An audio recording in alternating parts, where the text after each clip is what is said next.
దోషంతో కూడుకున్నటువంటి ఒక ధర్మాన్ని ఉద్ధరింపబడేటటువంటి మనము మానవ జన్మతో ఉన్నటువంటి వాళ్ళం. ఈ మానవ జన్మతో కూడుకున్నటువంటి యొక్క ధర్మాన్ని మనం ఏదైతే ఉద్ధరింపబడుతున్నామో మాధవునికి గొప్ప సంతోషం అట. మాధవుడు అనగా ఎవరు? మనకు ఆ పాండురంగడు.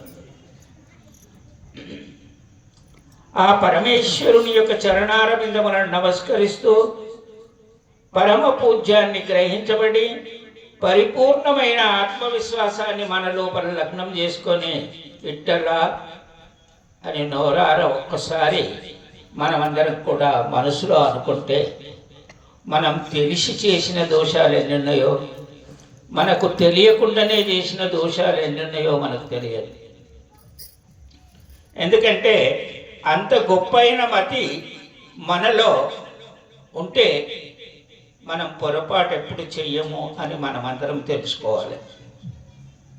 కానీ అంత గొప్పైన మతి మనకిచ్చిండొచ్చేమో, కానీ ఈ ప్రకృతి సిద్ధమైనటువంటి యొక్క ధర్మ లక్షణాల్లో ఉండేటటువంటి యోచన లక్షణం ఏదైతే ఉంటుందో అది మనకు అప్పుడప్పుడు సహకరించకపోవచ్చు. ఆ సహకరించకపోయిన సమయంలో మనమందరం కూడా ఆ ఉపయోగాన్ని ఉపయోగిస్తున్నామో లేదో కూడా మనకు తెలియదు. కాబట్టి మన పెద్దల నిర్ణయం ఏమిటి కదంటే, హరినామ కీర్తన చేసి ఈ దోషాన్ని హరించజేసుకోవాలనేటటువంటి ధర్మాన్ని మనమందరం ఉద్ధరించితే మనమే కాకుండా మన చుట్టూన్న పరివారం కానీ, మనలో ఉన్నటువంటి యొక్క బంధుమిత్రులు కానీ, మన పుత్రులు కానీ, మన సహోదరులైనటువంటి యొక్క ఆత్మీయతలందరికీ కూడా ఆ పరమ పావనమైనటువంటి యొక్క లక్షణాన్ని పొంది మన జన్మకు అంటబడినటువంటి యొక్క దోషాన్ని కడుక్కోవాలనేటటువంటి తపనతో ఈ సప్తాహాన్ని మన పెద్దలు నిర్ణయించారు. మన పూర్వీక ధర్మం మనల్ని ఈ విధమైనటువంటి ఒక ధర్మాన్ని తేలికపరుచుకునేటటువంటి యోగ లక్షణాన్ని కలగజేసుకొని వారి వారి హృదయంలో ఉండబడేటటువంటి యొక్క తపోనిష్టపరమైనటువంటి యొక్క లక్షణాన్ని కల్పించుకొని తరించజేసుకోవాలనేటటువంటి దాంతో సప్తాహాన్ని పెట్టడం జరిగింది. కానీ నేను ఇంట్లో పడుకొని వింటున్నాను మహారాజా అంటే చాలా గొప్ప విషయమే వినడం. వినొద్దని చెప్పడం లేదు, కానీ వినాలి. కానీ ఇన్నదాన్ని కనాలి, కన్నదాన్ని హృదయంలో సాక్షాత్కరింపజేసుకోవాలి. పరమ పూజ్యమైనటువంటి యొక్క లక్షణాన్ని మనం కల్పన చేసుకున్నటువంటి యొక్క ధర్మం ఏదైతే ఉంటుందో తన వెంట పెట్టుకొని తిరిగితే తనకు దోషము అనేటటువంటిది అంటకుండా దూరం అయిపోతుంది. కాబట్టి ఆ అంటినటువంటి దోషాన్ని హరించజేసుకోవాలని మీ అందరినీ కోరుకోవడం జరుగుతుంది.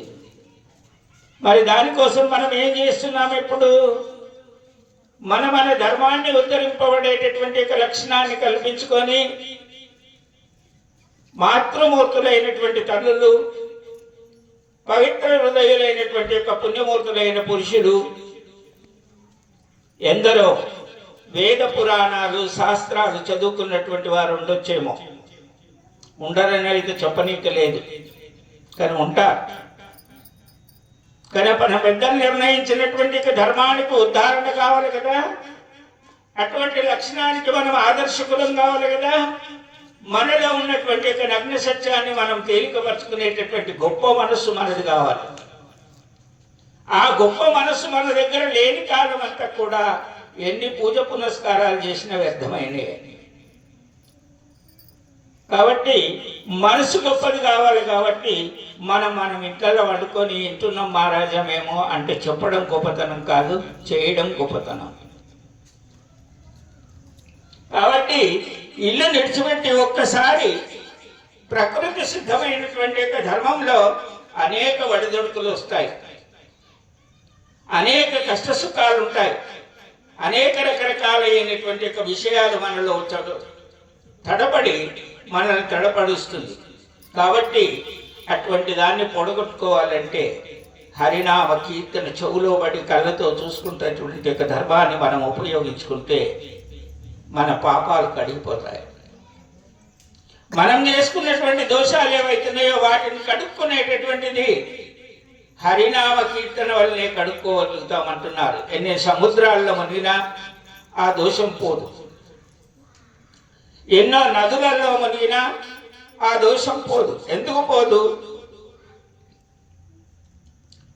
ఎందుకంటే ఒళ్ళు శుద్ధి లేకపోతే ఒక బదులుగా రెండు సార్లుగా స్నానం చేసుకుంటాం.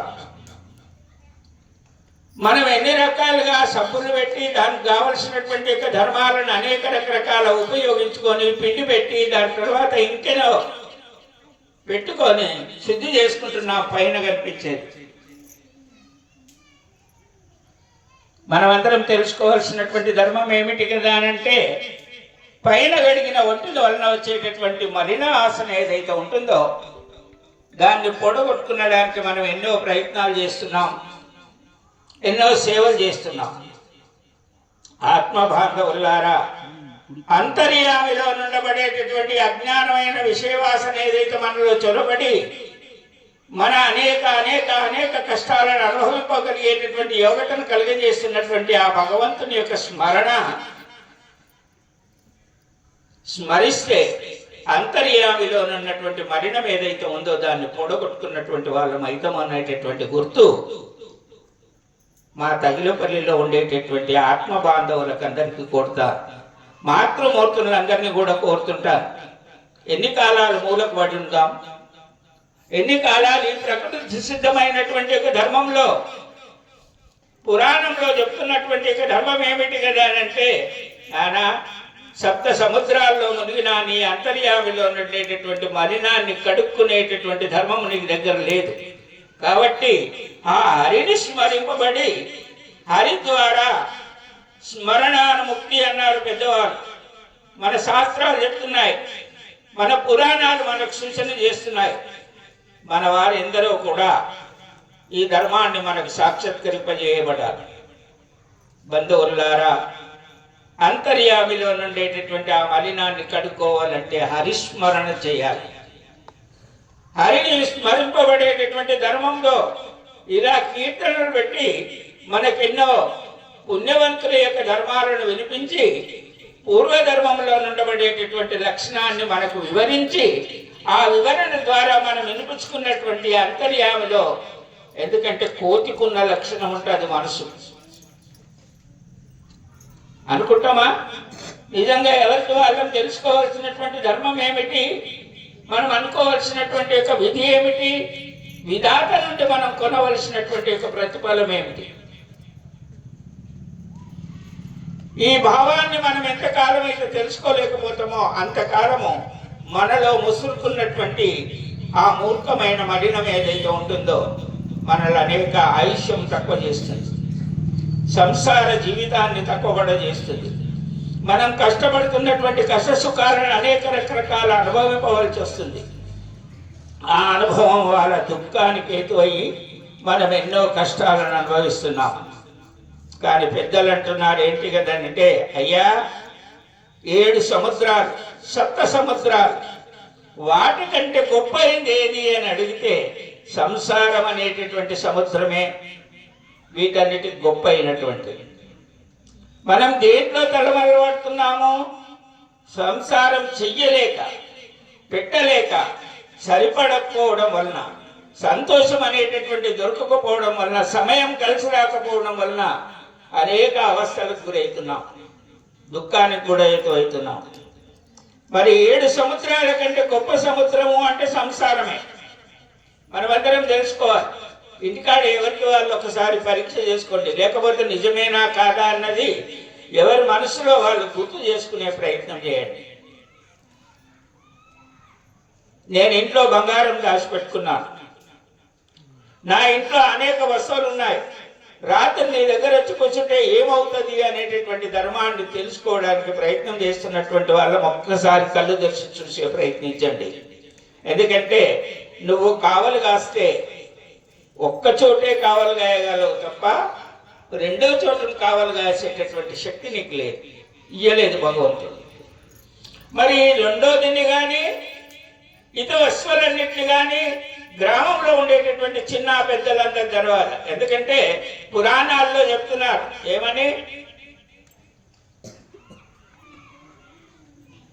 ఏమని చెప్తున్నారు, మనం షిరిడి పోతుంటే ఒక శనేశ్వర ఆలయం ఉంటుంది. ఎక్కడ? సింగాపూర్.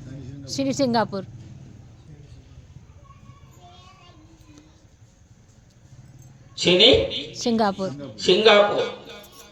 ఆ గ్రామంలో ఇప్పటి వరకు తలుపు తాళము ఏముండదట. మరి దొంగతనం చేసేవాడు ఎక్కడ? అక్కడ కూడా చేయొచ్చు కదా. మనం ఎందుకు ఆ పని చేయకూడదు అని నేను అడుగుతున్నాను. ఇల్లు పెట్టి ఇప్పుడు వండుకుంటాం. ఎంతసేపు వండుకుంటాం? ఒక్కసారి మీ కళ్ళు తెరిచి చూడండి. ఎంత సమయం వరకు మనకు నిద్ర రాదు. అలా సమయాన్ని వ్యర్థపుచ్చి పడుకుంటాము విసుకొచ్చేదాకా. అది ఎప్పుడు మళ్ళీ మనకు నిద్ర వస్తుంది అంటే తెల్లవారే ముందు 3-4 గంటల నుంచి నిద్ర వస్తుంది. అప్పటిదాకా నిద్ర రాదు. అన్ని ఆలోచనలు మన చుట్టూ ఆ పిశాచి మన వెంటనే తిరుగుతూ ఉంటారు. మరి ఇప్పుడు అవి విడిచిపెట్టి దర్వాజా కొల్లబెట్టి ఒకసారి మీరు ఇక్కడికి వచ్చి చూడండి. పాండురంగడు మీ ఇంటికాడ ఉంటుందా, మరి కీర్తనలో ఉంటాడా? ఒకసారి చూద్దాం మనమందరం. నేనైతే పరీక్ష చేసిన చాలాసార్లు. స్వామీజీ అవన్నీ ఇడిచిపెట్టి తాళం తలుపు పెట్టుకుంటూ వచ్చేసారు. ఏంటి స్వామీజీ అది పట్టుకుపోతారా అంటే, ఆయన మనకు బుద్ధినిచ్చిండు, మనస్సునిచ్చిండు, మనకు కావలసినటువంటి సర్వస్వాన్ని ప్రసాదించిండు. వాటిలో ఉన్నటువంటి ధర్మాన్ని గ్రహించబడేటటువంటి దానితో మనమందరం కూడా ఒకసారి కదలిక చేసుకునేటటువంటి ప్రయత్నం చేసుకుంటే బాగుంటుందని మీ అందరిని అడుగుతున్నాను. ఎందుకంటే ఏలు పెట్టి ఇలా పట్టుకొని ఉంటే ఎంతసేపు అయినా ఇలానే ఉంటుంది తప్ప ఆ పరమ పూజ్యుడైనటువంటి పరమేశ్వరుని యొక్క కదలిక మన లోపల కలిగినప్పుడే ఈ ఏలును కదిలియడానికి మనకు అధికారం ఉంటుంది. మరి అటువంటి కదలిక మన లోపల కలుగుతున్నటువంటి సమయాన్ని పరమేశ్వరుడు ప్రసాదించిండు అనేటటువంటి సత్యాన్ని ఇలా మనం మాట్లాడుతున్న మాట ఆయన ఇస్తేనే మాట్లాడగలుగుతున్నాం, ఆయన వస్తేనే నడవగలుగుతున్నాం, ఆయన సర్వం మనకు ప్రసాదిస్తేనే ప్రసాదం అవుతుంది. అది మనం అనుభవిస్తే శక్తివంతులం అవుతాము అనేటటువంటి సత్యాన్ని తెలుసుకున్నటువంటి బంధువులైతే అర్థంగా ఇంట్లో నిద్రపోరు, పండుకోవాల్సినటువంటి పని లేదు. సమయాన్ని ఎత్తపుచ్చడము మంచిది కాదు. ఎందుకంటే మన పూర్వీక ధర్మం ఏమంటుంది కదంటే 100 సంవత్సరాల ఆయుష్ మనకిచ్చింది. ఎంత? 100 సంవత్సరాల ఆయుష్ను ప్రసాదించింది. మరి దేనివల్ల మనం ఆయుష్ను ఓడగొట్టుకుంటున్నాము? సత్యము తెలియక అజ్ఞానమైనటువంటి కృత్యాన్ని ఉపయోగించుకోవడం వలన మనం చేస్తున్నటువంటి మోసకరమైనటువంటి విధులు, మనం మాట్లాడుతున్నటువంటి భాష, ఇన్ని రకాలైనటువంటి లోభాలు మన లోపల సంభవం అయ్యి మన ఆయుష్యం కూడా తక్కువ చేస్తుంది. బంధువులారా, ఈ పరమ సంతోషాన్ని గ్రహించడానికి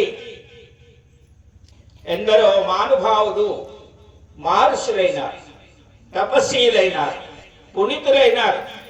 ఇవాళ మనం స్మరణలో కీర్తనలో చెప్తున్నటువంటిది హిందీలో చెప్తున్నారు కాబట్టి మీకు ఎంత అర్థమవుతుందో. కీర్తనలో తుకారాం మహారాజ్ ఎంత కష్టపడ్డాడు అనేటటువంటి ధర్మాన్ని మనకు చెప్తున్నారు. మరి తుకారాం మహారాజ్ మనకు ఎంత కష్టపడ్డాడు అనేటటువంటి ధర్మమే మనకి ఇప్పటి వరకు తెలియదు. కానీ ఈ చిన్న మాటతో మనం ముగించుకునేటటువంటి యోచన కాకుండా దాన్ని పెద్దగా భావించి భగవంతుడు అనువనువందునున్నాడు, ఒక చోటు ఉన్నాడు ఇంకొక చోట లేడు అనేటటువంటిది కాదు. అన్ని చోట్ల పరమేశ్వరుడు ఉన్నాడు అనేటటువంటి ఆత్మవిశ్వాసం ఉంటే తన జీవనయానాన్ని పోషించి కరుణించి ఆశీర్వచనం చేయగలిగేటటువంటి యోగట కలిగినటువంటి యొక్క ధర్మాన్ని ప్రసాదిస్తాడు అనేటటువంటి ఆత్మవిశ్వాసం మనందరికి ఉంటే తప్పకుండా మనందరం ధన్యులమవుతాం అనేటటువంటి గుర్తు. పుణ్యులు కీర్తనలో చెప్తున్నటువంటి లక్షణం ఏమిటి? తుకారాం మహారాజును ఎవరు దొరికిపోయారు? ఎవరొచ్చి దొరికిపోయారు? అమ్మ నువ్వు కూడా రా, ఇద్దరం కలిసి పోదామంటే అమ్మ కొంచెం నేను సామాన్లు చదివి పెట్టేది ఉంది, అయ్యా మీరు వెళ్తుండండి, నేను వస్తున్నా ఇప్పుడే, నీ వెంటనే వస్తానని తన విల్లాలైనటువంటి యొక్క భార్య తనకు చెప్తే పాండురంగడు తన రథం మీద వచ్చి తుకారాం మహారాజును తోడుకొని పోయిందట. మనమైతే చూడలేదు, మన పురాణాలు చెప్తున్నాయి, మన శాస్త్రాలు చెప్తున్నాయి, మన పెద్దలు చెప్తున్నారు. ఆ విన్నపాన్ని వినిపించుకొని తన హృదయంలో సాక్షాత్కరించుకున్నటువంటి యొక్క పెద్దలందరూ కూడా మనకు ఎన్నో రకాలుగా చెప్తున్నారు. ఆయన రథం ఎక్కిపోతే ఆమె కుండల దగ్గరనే ఉంది తప్ప పరమాత్మ ఏంట మాత్రం పోలేదు, తుకారాం మహారాజు మాత్రమే పోయిండు అనేటటువంటి శాస్త్రం మనకు వినిపిస్తున్నారు. సో మనం ఇంక ఇడవలే, అయ్యో అయ్యగారిని మాత్రం ఆయన దొరకపోయిండు కానీ అమ్మగారిని ఎవరు దొరకపోవాలి అనేటటువంటి ఆలోచన చాలా మందికి ఉంటారు. కానీ తప్పు ఎక్కడుంది? అయ్యగారి దగ్గర ఉందా, తోలుకుపోయే పాండురంగం దగ్గర ఉందా, లేకుంటే మనం చేస్తున్నటువంటి పొరపాటు మన దగ్గరనే ఉందా అనేటటువంటి దాన్ని ఒకసారి ప్రశ్న చేసుకునే ప్రయత్నం చేయాలి, ఆలోచన చేసే ప్రయత్నించాలి, యోచించాలి.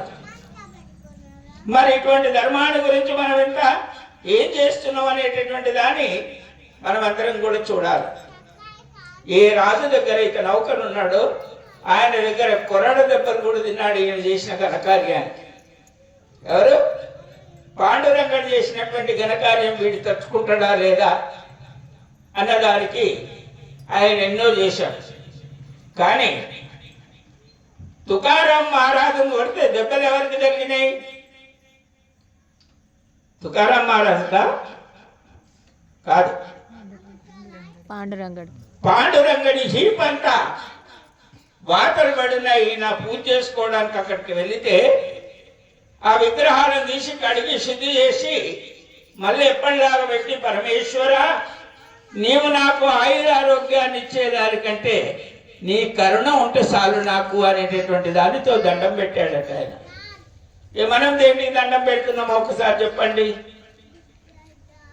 మన పొరపాటు వల్ల మనం దేనికి దండం పెడుతున్నాం? తినే తిండికి, వండుకునే కుండలకు, మన ముందున్నటువంటి వస్తువుల గురించి మనం ఆపేక్షించి ఆ భ్రమకు బానిస అయిపోయి ఆ భ్రమలోనే చిక్కిపోతే ఆ పాండురంగడు మన దగ్గరకు వచ్చి మనల్ని ఎట్లా కాపాడుతాడో ఒక్కసారి మనం కళ్ళు తెరిచి చూసే ప్రయత్నం చేయాలి. నేను చాలా మందిని అడుగుతుంటాను, అది మిమ్మల్ని అడగడం కాదు, వార్కారులను కూడా అడుగుతుంటాను, కీర్తనకారులను కూడా అడుగుతుంటాను, అయ్యా నీ చింత ఎటువంటిది ఉంటే మాకంత పుణ్యం దొరుకుతుంది, నీ ధర్మం నిన్ను ఏ విధంగా చూపించబడుతుందో నువ్వు ఆ ధర్మ ప్రకారంగా నడుచుకుంటే మా గ్రామం సస్యశ్యామలంగా ఉంటుంది అనేటటువంటి ధర్మం కోసం నేను అడుగుతాను. కానీ మిమ్మల్ని ఏం అడుగుతున్నాను? వ్యర్థమైన భోజనం అయితే ఇచ్చిండు పరమేశ్వరుడు, మనకు కావలసినటువంటి భిక్ష అయితే పెట్టిండు భగవంతుడు, మనకు పాడి ఇచ్చిండు, మనకు పంటలు ఇచ్చిండు, మనం తినగలిగేటటువంటి స్తోమత మనకు ప్రసాదించిండు. ఇంత కష్టమైనటువంటి ఒక విధిగా మనకు పరమేశ్వరుడు కరుణించినా కూడా మన మనసు ఆ భగవంతుని దగ్గరికి ఎందుకు పోవడం లేదో ఒక్కసారి మనం చెప్పిన మాట మనగా ప్రశ్నించుకోవాలి. ఒక సాహుకారు అనుకుంటాడు, నా గిరాకీ బాగా అయితే నీకు పొద్దుగాల ఈశ్వర హరాన్ని చెంబడి నీళ్ళు పోస్తానయ్యా, కానీ నీ మనసుండి చేస్తావా మనసు లేక చేస్తావా అనే దాని మీద ఒక్కసారి నీకు నువ్వు ప్రశ్నించుకుంటే బాగుంటుందని ప్రతి వారిని అడుగుతాను. ఉదయం లేచినప్పటి నుండి రాత్రి పడుకున్న వరకు సంసారం అనేటటువంటి తలమలలే తప్ప సంసారంలో ఉండేటటువంటి సారాన్ని గ్రహించి సంతోషంతో భగవంతుని చింతన చేస్తా అనేటటువంటి యోచన మన దగ్గర ఎంత ఉంటుందో ఒకసారి మీరంతా చేయలేవట్టండి, శుద్ధం ఉంటుందా? ఉండదు. నేనైతే నమ్మను. మీకు అందరికీ నమ్మకం ఉందో లేదో నాకు తెలియదు, కానీ మీరందరూ నమ్మవలసింది ఎక్కడ? ఈశ్వర మాట్లాడగలిగేటటువంటి నోరిచ్చావు, నాకు వినిపించుకునగలిగేటటువంటి చెవులు ఇచ్చావు, వివరాన్ని చెప్పగలిగేటటువంటి బుద్ధిని ప్రసాదించావు. నాకు కావలసినటువంటి సర్వధర్మాలను ప్రసాదించి నన్ను సత్తునిగా చేయగలిగినటువంటి యోగ్యత నాకు ప్రసాదించావే. మరి నీ గురించి నేనేం చేసిన అని ఎప్పుడన్నా అనుకుంటున్నావా? ఆయన గురించి ఏమన్నా చేసినామని అనుకుంటున్నావా? ఏమనుకోవడం లేదు. మా అమ్మలు కానీ, మా అక్కలు కానీ, మా చెల్లెళ్ళు కానీ, నాతోటి అయినటువంటి సహోదరులు కానీ ఒక్కసారి ప్రశ్న వేసుకోవాలి. అనుష్ఠాన సమయం పరమాత్మ గురించి ఇన్ని కాలాలు గడిపినటువంటి ధర్మంలో ఒక్క సమయాన్ని భగవంతుని గురించి నేను వదిలిపెడతాననేటటువంటి మనస్సు మన దగ్గర ఉందా? ఎంతమంది మనం ఒకసారి కళ్ళు తెరిచి చూడండి. ఎంతమంది మనం పండుకొని వింటున్నామని చెప్తున్నటువంటి వాళ్ళు ఎంతమందికి ఉంది ఈ మనస్సు అని మీ అందరిని అడుగుతున్నా. ఒక్కసారి మనం చేనులో పంట పెట్టాము, దానికి కావలసినటువంటి యొక్క కృత్యం అంతా కూడా మనం చేస్తూ అందులో ఎక్కడైనా చీడగా గడ్డిగా ఏమైనా పడితే దాన్ని తీసేసి ఆ పంటను పెంచుకొని ఆ పంట నుండి వచ్చేటటువంటి ఫలితాన్ని పొందేటటువంటి మనస్సు మన దగ్గర ఉంటే ఆ పంట ఎంత పవిత్రంగా వండుతుందో అది మనం ఒక్కసారి కళ్ళు తెరిచి చూడాలి. అలానే భగవంతుడు మనకు సర్వాంగములను ప్రసాదించిండు. ఒక బొమ్మను మనం తయారు చేద్దాం, కానీ ఆయన చేసిన బొమ్మలాగా ఏ బొమ్మనన్నా మనం చేయగలమేమో ఒక్కసారి కళ్ళు తెరిచి మనం చూడాలి. మాతృగర్భంలో చిన్న పొట్టలో తల్లి చేతులు లోపలికి పెట్టుకొని ఆ బొమ్మను అట్లా తయారు చేసిందా అని అడిగితే తల్లి చేతులు పెట్టుకోలేదు, తండ్రి దానికి చేయవలసినటువంటి కృషి కోసం సేవ చేయలేదు, మరి ఏం చేయలేదు. కానీ బయలుదేరిన తర్వాత మన బొమ్మ ఎలాగ బయటకు వచ్చిందో ఒక్కసారి మనం కళ్ళు తెరుచుకొని చూడాలి. భగవంతుడు ఏం చేసిండారు? మనం అనుభవింపగలిగేటటువంటి నోరునిచ్చాడు, దానిలో రుచికరమైనటువంటి ఒక పదార్థం ఎటువంటి విధంగా ఉంది అనేటటువంటి ఎరుకలు తెలుసుకునేగలిగేటటువంటి యోగ్యతను కూడా ప్రసాదించాడు. ఈ ఎరుపు, తెలుపు, నలుపు అనేటటువంటి బీజంలో యావత్తును కనబడగలిగేటటువంటి యోగ్యతను ప్రసాదించాడు భగవంతుడు. మనం ఎవరైనా గట్టిగా ఏదైనా భాష, పడలేని భాష ఏదైనా మాట్లాడితే ఆ చెవులలో పడితే వినిపించుకున్న తర్వాత చర్రమంటదంట. ఏది అంటది? తప్పు కదా అని మన మనసే, మన అంతర్యామే మనల్ని ఈ విధంగా వంచన చేస్తారు. బంధువులారా, భగవంతుడు ఏ తక్కువ పెట్టిండో మనకు ఒకసారి చూడండి. అక్కడి నుండి ఇక్కడ దాకా నడిచి రావడానికి కాళ్ళని ఇచ్చాడు, కర్తవ్యం చేసుకోగలిగేటటువంటి 2 చేతులను ఇచ్చాడు, కృషిని కలిగించి ఆ కుశలాన్ని పొందేటటువంటి కృషి చెయ్యగలిగేటటువంటి శక్తిని మనకు భగవంతుడు ఇచ్చాడు. కానీ అర్థంగా వండుకుంటే ఏమి ఇచ్చినా లాభం ఏంటి అని మీ అందరిని అడుగుతున్నాం. అర్థంగా తింటున్నాము, పడుకుంటున్నాం, అవన్నీ ఇచ్చి ఫలితం ఏమిటి అని మీ అందరిని అడుగుతాను. మరి దాని గురించి మనం కృషి చేద్దామా వద్దా మీ అందరిని అడుగుతున్నాను. కొందరికి ఈ మాట పట్టకపోతే ఏం చేస్తాం కదంటే సంచి చదువుకొని ఇంటికి పోతాం మేమని. కానీ ఈ ధర్మమే మనం తెలుసుకోకపోతే దారిద్ర్యంతో జీవిస్తాం. ఇది బాగా గుర్తుంచుకోండి. కాబట్టి భగవంతుని యొక్క స్మరణ మనసారా విఠల ఏమంటున్నాడు? అంతర్యామిలో విఠల పాండురంగ అని మనసారా మనం చేయగలిగేటటువంటి యోగ్యత మనకు సమయం ఇచ్చాడు. ఎందుకంటే ముక్కులో గాలాడుతున్నంతసేపు జీవుడు మనతో ఉన్నట్టే జీవుణ్ణి మనవాడిగా భావింపగలిగేటటువంటి యోగ్యత మన లోపల ఎప్పుడు ఏర్పడుతుందో జీవాత్మనే పరమాత్మగా మనకు ప్రసాదింపగలిగేటటువంటి యోగ్యతను ప్రసాదించగలిగేటటువంటి శక్తి సంపన్నుడు. కానీ మన రూపంగా మనకు కనిపిస్తలేడు, కానీ మన అంతర్యామిలో నుండి ఆత్మరాముడే పరమాత్ముడు. అట్టి పరమాత్మని గురించి చింతించేటటువంటి యోగ్యత మనకు రానంత కాలం అంతా కూడా ఆయన ఉండి లేనట్టే. ఆయన ఉన్నాడు కానీ లేనట్టే. ఎందుకంటే మనం తెలుసుకునే యోగ్యత మనకు లేదు కదా. చాలా మందికి దోమలు కలుస్తున్నాయి, వాటికి పదార్థం వద్దా? మనం ఇంటికి తెలిసి పెట్టే అవి లేదు వాటి కోసం ప్యానో లేకపోతే ఇంకేమన్నానో పెట్టుకొని అవి రాకుండా చూసుకోవాలనేటటువంటి దానికోసం ఎన్ని తిప్పలు పడతామో. బంధువులారా, బంధమును విడనాడండి. బంధ విముక్తిని పొందేటటువంటి ప్రయత్నం చేయండి. సర్వస్వరూపమైనటువంటి ఒక విధిని మనం ఇంట్లో ధనధాన్యం తెచ్చిపెట్టుకుంటున్నాం. దాన్ని సదిలి శుద్ధి చేసుకునేంత వరకు మనం అది స్వీకరించడానికి మనం అర్హులం కాం. మరి అంతటి యోగ్యతను కల్పించగలిగినటువంటి యొక్క భగవంతుని యొక్క నామస్మరణ మనసారా చేయగలిగేటటువంటి ధర్మం మన దగ్గర ఉంటే ఇంటి సంసారం బాగవుతుంది. మనం చేసుకున్న ఖుషిలో మిగులుబాటు ఉంటుంది. మనం దానివల్ల కుశలాన్ని పొందగలిగేటటువంటి యోగ్యత కలిగినటువంటి వాళ్ళమై ఉంటాం.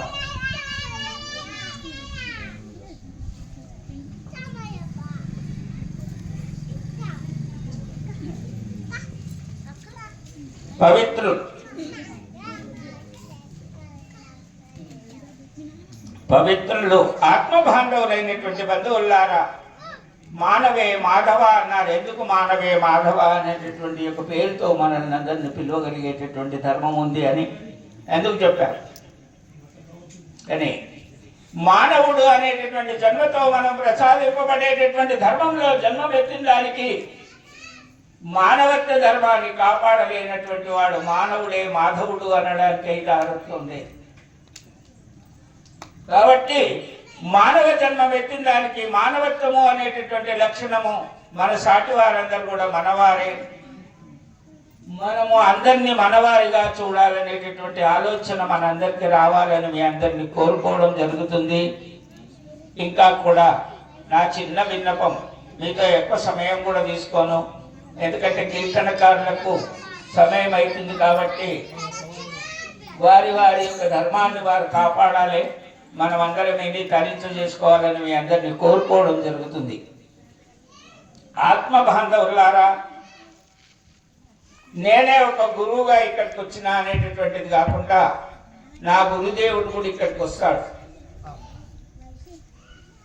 హంపి విద్యారణ్య భారతి స్వామివారు 18 తారీఖు రాత్రికి 10-11 గంటల సమయంలో ఇక్కడికి వస్తున్నాడు. ఎందుకు వస్తాడు? నేనేమో గడ్డలు వాటి పెట్టి ఆయనకేమో నెత్తి పంపిస్తానా? పోనీ నేను ఇచ్చింది ఎత్తుకోపోతాడు ఆయన ఇడికెళ్ళి. మరి ఏమిటి కోసం వస్తున్నాడు? నా పట్ల ప్రేమ, తను రావడానికి వస్తా అని చెప్పడానికి. మరి తర్వాత ఈ గ్రామం మీద ఎంత పెద్ద ప్రేమ ఉందో తప్పకుండా తగిలపల్లికి నేను తప్పకుండా వస్తాను అన్నాడు. పొద్దున 8-9 గంటల లోపల ఆశ్రమ ప్రవేశం చేసి తను వెళ్తాడు. 19 తారీఖు నాడు ఉదయం 5:05 స్టార్ట్ చేసి 8-15 నిమిషాల వరకు సేవలో ఉంటాడు. తను సేవ చేస్తాడట.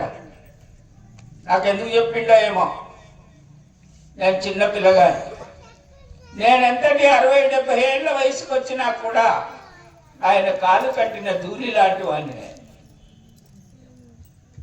కానీ మీ అందరు ఏమనుకుంటారు? స్వామి వచ్చిండట, పోయిండట, ఎప్పుడు వచ్చిండో ఏమో మాకు తెలియదు. కానీ నేనేమంటాను కదంటే, గురుదేవా, మీ పాదములు శుద్ధి చేసినప్పుడు కడుకపోయే ధూళి లాంటి వాడిని, అంతకంటే గొప్పైన వాడిని కాదు అంటాను. ఎందుకంటాను? గుకారమైనటువంటి అంధకారాన్ని పొడగొట్టి రుకారం అనే ప్రకాశాన్ని వికసింపజేసి పరమ పూజ్యత్వాన్ని కరుణించి పరమేశ్వరుని యొక్క పాదార బిందముల దగ్గరికి పంపించగలిగేటటువంటి వాడే గురుదేవుడు. కాబట్టి మన ఊరికి వస్తా అన్నాడు. చాలా గొప్ప విషయం. తగిలిపల్లికి ఎన్నిసార్లు వచ్చాడు. తగిలిపల్లి పూర్వపుణ్యం ఏం చేసుకున్నదో మనకు తెలియదు ఇప్పటి వరకైతే. జగద్గురు అయినటువంటి హంపి విద్యారణ్య భారతి స్వామివారు ఈ గ్రామానికి వస్తున్నాడు అంటే మనమందరం కూడా ఆ రోజు అందరం ఉండాలని మీ అందరిని అడుగుతున్నాను. ఇంకొక చిన్న కార్యక్రమం పెట్టుకున్నాను నేను. హనుమాన్ జయంతి తర్వాత ఇక్కడ 1116 బాణాలనిచ్చి లింగాలనిచ్చి అభిషేకం చేపిస్తాడు తనే ముందట కూర్చుండి. ఇక్కడ చదువుకునేటటువంటి పుణ్యులు ఎవరైనా మాతృమూర్తులుండి చేయగలిగితే 1,000,000 లలితా సహస్రనామాల స్మరణ జరుగుతారు ఆ రోజులే. ఇద్దరాలు మగలు బంధువులుగా ప్రేమతో ఇంటికాడ ఎన్ని గొడవలున్నా సంసార వేదనున్నా ఆ సమయంలో స్వామివారి ఆధ్వర్యంలో ఈ కార్యక్రమం జరుగుతుంది. కాబట్టి మీ గ్రామం అందరూ కూడా మీ గ్రామానికి శాంతి కోరుకోవడానికి, పాడి పంటల గురించి మీకు కావలసినటువంటి యొక్క సర్వాన్ని ప్రసాదింపగలిగేటటువంటి యొక్క సత్తు కోసం అయ్యి సద్గురుమూర్తి ఆశీర్వచనం చేసిపోతాడా అని అడిగాను నేను. స్వామీజీ మీరు ఇంత దూరం వస్తున్నారు, మాదొక చిన్న కార్యక్రమం, మరి ఈ ఆశ్రమ ఇనాగ్రేషనే కాకుండా మరి దానితో ఇంకా కార్యక్రమాలు ఏమైనా చెయ్యాలనేటటువంటి సంకల్పం ఉంది స్వామీజీ అంటే, ఏం చేస్తావయ్యా అన్నాడు.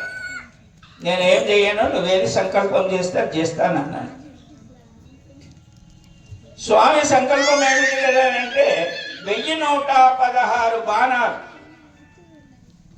శివలింగాలు, వాటికి అభిషేకం చేయడము, దానికి కావలసినటువంటి కర్తవ్యం చేయడము. చదవగలిగినటువంటి వాళ్ళు 1,000,000 లలితా సహస్రనామాలు, 1,000,000 లలితా సహస్రనామాలు ఏకంగా ఇక్కడ జరిగేటటువంటి కార్యక్రమం. బంధువులారా, మేమిద్దరం వచ్చినా మీరు చేసుకున్న పుణ్యమే మీ అంటుంటుంది తప్ప మేము పోయేటప్పుడు ఏమంటాము, నానా ఇది ఆశీర్వచనం రా మీకు అంటాం. మరి మేము ఇచ్చిపోయేది ఆశీర్వచనం ఎంతసేపు ఉంటుంది? ఎంతమంది కంటారో అంతమందిలో కనిపిస్తున్నటువంటి ఆ భగవంతుని యొక్క దివ్యమంగళ రూపాన్ని మనమందరం పొందొచ్చు అని మీ అందరికీ తెలియజేస్తున్నాం. మర్చిపోకుండా చాలా గొప్ప అయిన కార్యక్రమం, అది చిన్న కార్యక్రమం కాదు, కానీ మనకు గొప్ప, గురువులకు గొప్ప కాదు. గురువు హృదయంలో మెదులుతున్నటువంటి ఆనంద పుష్పం అది. ఆ ఆనంద పుష్పాన్ని మనకు ఆశీర్వచనం చేసిపోతాడంటే మనం ఎంత గొప్ప వాళ్ళమో మనం అందరం తెలుసుకోవాలి. ఇప్పుడు చూడండి, 7 రోజులు సప్తాహం, ఏ సప్తాహం చేస్తున్నాం? హరినామ కీర్తన చేస్తున్నాం. మనమందరం హరిని స్మరిస్తున్నాం. ఈ జన్మను తరించ చేసుకునేటటువంటి యోగ్యతను సంపాదించుకుంటున్నాం. ఆ సత్తును మనం ఉపయోగించుకొని సంతోషాన్ని పొందాలని మీ అందరినీ కోరుకుంటూ, కానీ ముదురుకొని కూర్చున్నటువంటి వాళ్ళు ఇంట్లో కూర్చుంటే 4 రగ్గులు కప్పుకున్నా, మచ్చరిదాన్ని పెట్టుకున్నా, మీకు ఎన్నున్నా దోమలు గర్వకుండా తప్పదు. మీరు పరమాత్మ నామస్మరణలో నీలమైపోయింది. మీ దగ్గరకు వస్తే చూడండి ఒకసారి. పరమాత్మ నామస్మరణ ఎంత గొప్పదో మనమందరం కూడా తెలుసుకోవాలి. రోగ విముక్తి పోతుంది, అజ్ఞానమైన ఆలోచన పోతుంది. మనం చేస్తున్న పొరపాటులను మన చక్కదారి చూపించి సర్వేశ్వరుని దగ్గరకు పంపించేటటువంటి మార్గదర్శనం వస్తుంది. ఇది మనమందరం ఉపయోగించుకొని ఇచ్చేయాలి. నా కాలు కూస్తున్నాయి మహారాజా, నా కడుపును నొప్పులు వేస్తుంది మహారాజా, కానీ మంది సొమ్ములు అపాలించుకోవాలని, మంది వస్తువులను కావాలని ఆపేక్షించుకోవాలని, అటువంటి వస్తువుల గురించి మనకు నిద్ర రాదు. మరి ఇప్పుడు భగవంతుని స్మరణ అంటే నిద్ర వస్తుంది, కాలు గుంజుతాయి, నడుమలు వస్తాయి, ఇంకేమేమో అవుతుంటాయి మనకు. మరి ఇవన్నీ తప్పే కదా మనం చేస్తున్నాయి? తప్ప లేదా? మీరందరూ చెప్పండి. మాతృమూర్తులందరూ ఎంత కూర్చున్నారు, తప్ప కాదా?